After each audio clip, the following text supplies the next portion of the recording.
Hello അസ്സാമു അലൈക്കും. എല്ലാവരും സുഖമായിട്ടിരിക്കുന്നില്ലേ? ഇന്നില്ലേ ഭയങ്കര സിമ്പിളായിട്ട് നമുക്ക് ഈവനിങ് ടൈമിലൊക്കെ ഉണ്ടാക്കാൻ പറ്റിയിട്ടുള്ള ഒരു സ്നാക്കിൻ്റെ റെസിപ്പിയാണ് കേട്ടോ. അപ്പോൾ ഫസ്റ്റ് തന്നെ ഒരു ബൗളെടുത്തിട്ട് അതിലേക്ക് ഒരു 1/4 കപ്പ് അളവിൽ പാൽ ഒഴിച്ച് കൊടുക്കുന്നുണ്ട്.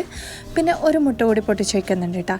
ഇനി അതിലേക്ക് ഒരു 1/4 ടീസ്പൂൺ അളവിൽ ഏലക്കാപ്പൊടിയോ അല്ലെങ്കിൽ ഏലക്കൊന്ന് ക്രഷ് ചെയ്തിട്ട് അതിൻ്റെ കുരു മാത്രമേ അതൊന്ന് ഇട്ട് കൊടുക്കുക. പിന്നെ 2 ടേബിൾ സ്പൂൺ അളവിൽ പഞ്ചസാര, പിന്നെ 1 ടേബിൾ സ്പൂൺ അളവിൽ മൈദ, പിന്നെ കുറച്ച് ഉപ്പിട്ടാൽ ഇത്രയും കൂടി ഇട്ട് കൊടുത്തിട്ട് നല്ലപോലെ ഇതൊന്ന് മിക്സ് ആക്കി എടുക്കാം. നിങ്ങൾക്ക് വേണമെങ്കിൽ ഒരു നുള്ള മഞ്ഞൾപ്പൊടിയൊക്കെ ചേർത്ത് കൊടുക്കാം കേട്ടോ, ആ ഒരു കളറ് വേണമെന്നുണ്ടെങ്കിൽ.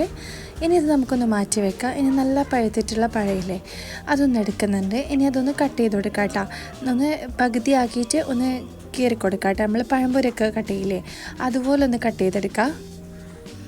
അപ്പം ഞാൻ എന്താ സ്ലൈസ് ചെയ്തെടുക്കുന്നുണ്ട്. ഈ പഴമൊക്കെ ഒരു പഴം എടുത്താൽ മതി കേട്ടോ. അതിന് ഈ ഒരു മെഷർമെൻറ്റിൽ ഓരോ പഴം എടുക്കുമ്പോൾ കറക്റ്റ് അളവായിരിക്കും. പിന്നെ നമ്മുടെ ചാനൽ ആദ്യമായിട്ട് കാണുന്നവരുണ്ടെങ്കിൽ എപ്പോഴും പറയുന്നത് പോലെ തന്നെ ചാനലൊന്ന് സബ്സ്ക്രൈബ് ചെയ്യുക. പിന്നെ വീഡിയോ കണ്ടുകൊണ്ടിരിക്കുമ്പോൾ ഇഷ്ടമാണെങ്കിൽ ലൈക്ക് ചെയ്യാനും കമൻറ്റ് ചെയ്യാനും ഒന്നും മറക്കരുത് കേട്ടോ. ഇനിയിപ്പോൾ ഒരു പാൻ എടുത്തിട്ടുണ്ട്. ഇനി അതിലേക്ക് കുറച്ച് നെയ്യൊന്ന് ഒഴിച്ച് കൊടുക്കുന്നുണ്ട് കേട്ടോ. ആ നെയ്യ് ഒഴിക്കുന്നത് കാണിക്കാൻ വിട്ടുപോയി. ഇനി അതിലേക്ക് നമ്മുടെ പഴം വെച്ച് കൊടുത്തിട്ട് അതൊന്ന് വാട്ടിയെടുക്കാം കേട്ടോ. അപ്പോൾ ഇതാ പഴം നല്ല പോലെ വാട്ടിയെടുക്കുന്നുണ്ട്. നമ്മളിവിടേക്കില്ലേ പഴം ഇതുപോലെ നെയ്യിൽ ടോസ്റ്റ് ചെയ്തെടുക്കുന്നതിന് പഴം വാട്ടിയത് തന്നിട്ടാ പറയൽ. ഇത് നമ്മളിങ്ങനെ തന്നെ സ്നാക്കായിട്ടൊക്കെ കഴിക്കാറുണ്ട്. ഇതിലിങ്ങനെ പഞ്ചസാരയൊക്കെ വിതറിയിട്ട്. ഇനിയിപ്പോൾ ഇത് നല്ല പോലെ ഇത് വാട്ടിയെടുത്തേ പിന്നെ അതൊന്നൊരു ബൗളിലേക്ക് മാറ്റി കൊടുക്കുന്നുണ്ട് കേട്ടോ. ഇനി നമുക്കില്ലേ ഇതേ പാനിലേക്ക് തന്നെ കുറച്ചുകൂടി നെയ്യൊന്ന് ഒഴിച്ച് കൊടുക്കാം. ഒരു 1/2 സ്പൂണ് നെയ്യൊക്കെ ഒഴിച്ച് കൊടുത്തിട്ട് 1/2 കപ്പ് തേങ്ങ ഇട്ട് കൊടുക്കുന്നുണ്ട്. പിന്നെ 3-4 കിസ്മിസും ഒരു 3-4 കാഷ്യൊക്കെ ഒന്ന് ക്രഷ് ചെയ്തിട്ട് ഇട്ട് കൊടുത്തിട്ട് ഇതൊന്ന് നെയ്യിൽ മൂപ്പിച്ചെടുക്കാം കേട്ടോ. ഇതിങ്ങനെ മൂത്ത് വന്ന് നല്ലൊരു സ്മെല്ല് വരുന്ന സമയത്ത് നമുക്കതൊന്ന് മാറ്റി കൊടുക്കാം. അപ്പോൾ അതും ഒരു ബൗളിലേക്ക് മാറ്റി കൊടുക്കുന്നുണ്ട്. ഇനിയിപ്പോൾ ഇത് ആ പാനിലേക്ക് കുറച്ച് നെയ്യോ അല്ലെങ്കിൽ വെളിച്ചെണ്ണയോ ഒഴിച്ച് കൊടുക്കാം.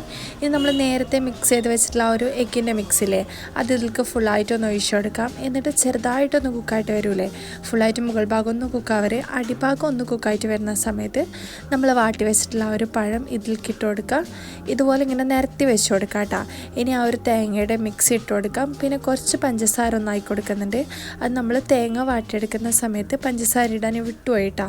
അപ്പോൾ അതുകൊണ്ടാണ് ഇപ്പോൾ ഇട്ട് കൊടുത്തത്. നിങ്ങൾ തേങ്ങ തന്നെ നമ്മളിങ്ങനെ മൂപ്പിച്ചെടുത്തിട്ടില്ലേ ആ ഒരു ടൈമിൽ ഇട്ട് കൊടുക്കുക. എന്നിട്ട് നല്ല പോലെ കുക്കായിട്ട് വരുന്ന സമയത്ത് ഇതുപോലെ റോളാക്കിയിട്ട് നമുക്കൊരു പ്ലേറ്റിലേക്ക് മാറ്റി കൊടുക്കാം കേട്ടോ. റോളാക്കുമ്പോൾ കുറച്ചൊന്ന് ശ്രദ്ധിക്കണം പൊട്ടിപ്പോവാണ്ട്. അപ്പോൾ നല്ല ഈസി ആയിട്ടുള്ള നമ്മുടെ സ്നാക്ക് ഇവിടെ റെഡി ആയിട്ടുണ്ട്. ഈവനിങ് ടൈമിൽ കുട്ടികൾക്ക് സ്കൂൾ വിട്ട് വരുമ്പോൾ ഉണ്ടാക്കി കൊടുക്കാൻ പറ്റിയിട്ടില്ല, അല്ലെങ്കിൽ അവർക്ക് സ്നാക്സ് ബോക്സിലൊക്കെ വെച്ച് കൊടുക്കൂലേ അങ്ങനെയൊക്കെ പറ്റിയിട്ടുള്ള ഒരു സിമ്പിൾ സ്നാക്സ് റെസിപ്പിയാണ് കേട്ടോ ഇത്.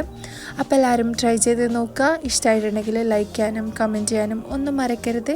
പിന്നെ നമ്മുടെ ചാനലും സബ്സ്ക്രൈബ് ചെയ്ത് സപ്പോർട്ട് ചെയ്യാം കേട്ടോ. അപ്പോൾ എല്ലാവരും ട്രൈ ചെയ്ത് നോക്കുക. ഇതിൻ്റെ മുകൾ ഭാഗം ചെറുതായിട്ടൊന്നും മൊരിഞ്ഞ് വന്നിട്ടുണ്ട്, പക്ഷെ കരിഞ്ഞിട്ടൊന്നുമില്ല കേട്ടോ. ആ ഒരു കളറേ ചേഞ്ച് ആയിട്ടുള്ളൂ. നല്ല ടേസ്റ്റ് ഉണ്ട്. ചൂടോടെ തന്നെ കഴിച്ച് നോക്കുന്നുണ്ട്. അപ്പോൾ ട്രൈ ചെയ്ത് നോക്കിയിട്ട് ഫീഡ്ബാക്ക് അറിയിക്കുക. Thanks for watching.